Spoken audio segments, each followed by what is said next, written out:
nk'uko mubizi muri urugo rwa Kamenge turiko turategura inkino zirenga indwi harimo atletisme wabonye no munsi habayemo cyclisme mugabo kubera byagwanye gatoya baza bamaze kugenda ubu hariko aratangura inkino z'abana bari mu myaka indwi gushika 14 hanyuma uno munsi ku mugoroba ku muhinga haratangura inkino z'imipira y'amaguru hanyuma ba football haraba tennis haraba volley haraba na basket. Ibyo ni ibintu byose turiko turakora kugira ngo umuntu wese yumve yuko afise ikibanza yuko ashobora kugira inkino zose ashoboye kubera uru rugo ruvuga ibintu byinshi ruvuga guhuza nk'uko inkino ari ikintu cya mbere gihuza abantu kandi bakamenyana neza cyane. Mbega mwebwe musoze murongo ishiramo ry'aba Olympique mu Burundi mwakire gute abandi ba Olympique bashasha mu ishiramo ryanyu?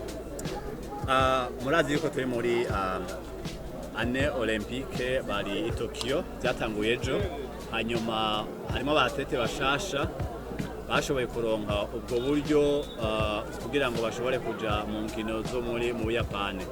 Nka Eric ni umuatlete muzi neza hanyuma hariho Francine azoja kugira ihiganwa kuri Olympique ya gatatu.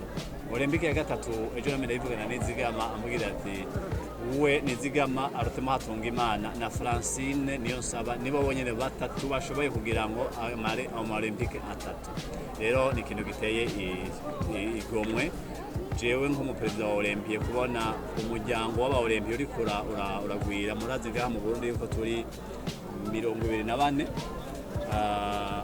harabuzemwo umwe gusa ari Gashaka yamaze kwitaba Imana ariko ndibaza yuko uwo mwaka tuzoba aba Olympique 28. Ico ni ikintu ciza cyane kuko turiko turagwira ngaha mu Burundi. Mwebwe muheruka gutogwa mu nama y'isi yose novuga aba Olympique muri komisiyo y'aba Olympique mbega Burundi buzohonga kiriki n'akarere? Nk'uko mubizi ndi mu nama nkenguzamateka y'umuryango w'aba Olympique ku isi yose tura abantu barenga 100,000. Rero Uburundi ngene buzotombora ko nuko nibivya bari no munsi no Olympique bahanze hanyuma diaspora n'abarundi bose baba hanze.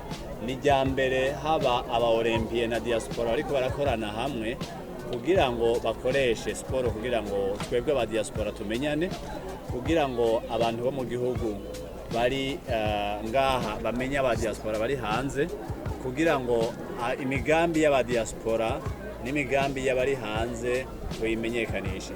Ico gituma rero cabayemo ni kubera twebwe turi mu muryango ba Olympique batubwira yuko tugerageze dukora izo dushoboye kugira ngo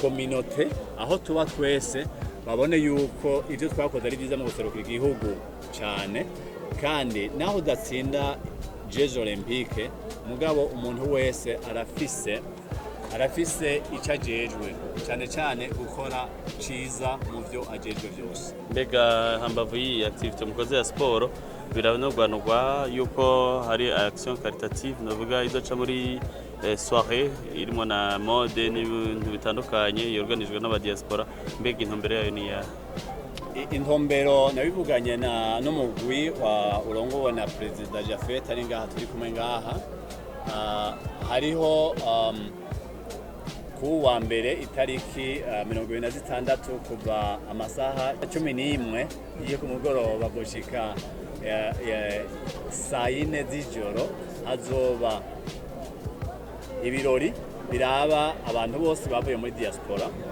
hazobamwo impuzu zakorewe ngaha i Burundi bazoba defile de la mode, hazobamo iyindi defile y'abataliyana, impuzu zakorewe mu Butaliyana zikoresha kotebu, impuzu muri kotebu zivanze n'izo Butaliyana kugira ngo ibyo bintu bishobore gutanga akazi kandi n'ibikorerwa ngaha i Burundi wacu bishobore gushorwa hanze. Rero nkaba ntomboye kugira ngo namwe mutubereho mudushikire kure, twotumira abantu bose bo kwifuza kuza kuraba ivyo birori ko bashobora kwiyandikisha, amatike ariho, hanyuma amahera tuzokura muri ayo matike ni amahera azoza gufasha, tuzobanza kwisubiza mu byo turariha, hanyuma ibizorenga ko byose bizoja gufasha imigambi diaspora yishinze gufasha ngaha mu Burundi.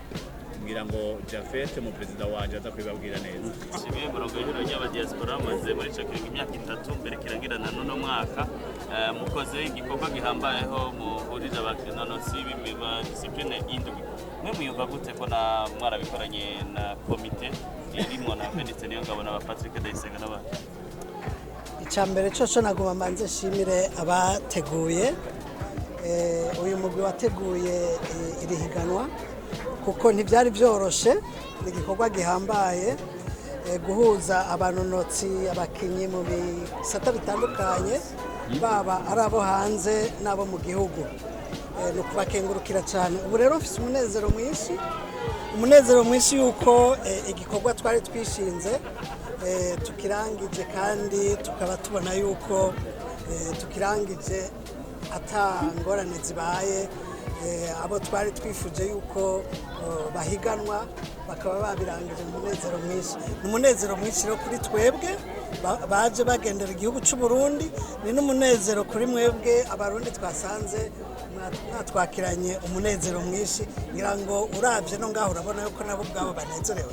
Mwebwe ubwanyu mubona ikintu hari ico zabafashije muri bino birori bateguye ko tubona byanatumye bimenyekana? Inkino ni ikintu gikomeye gose. Bwa mbere n'agafuni kazana ubucuti hagati y'abantu. Icambere coco abarundi bari ngaha n'abari hanze turaja hamwe tukanywana bitewe nuko hari inkino. Ikigira kabiri, inkino zituma za ngwara dukunda kugwara z'ibisukari, imitima n'ibindi, ibyo ntibikenera yuko turinda gushaka abaganga, ni umuti ukomeye cyane. Ikigira gatatu, bituma urwaruka rufise impano tumenya yuko ruhari rukaja guhiganwa mu makungu. Nk'ubu twabonye yuko hariho imikangara ikomeye cyane ishobora kwiruka imetero 10,000. Ni igitangaza nk'ibyo ntitwari tubyiteze, ariko mwabonye yuko ari ibintu bikomeye cyane. Rero uru rukino rwatwigishije ibintu byinshi, rwatwigishije yuko dukoranye tukaja hamwe hariho urwaruka ngaha dushobora gufasha rukiteza imbere kandi rukazogera kure cyane, kumbure iyo aba bakuriye nabo bashoboye gushika.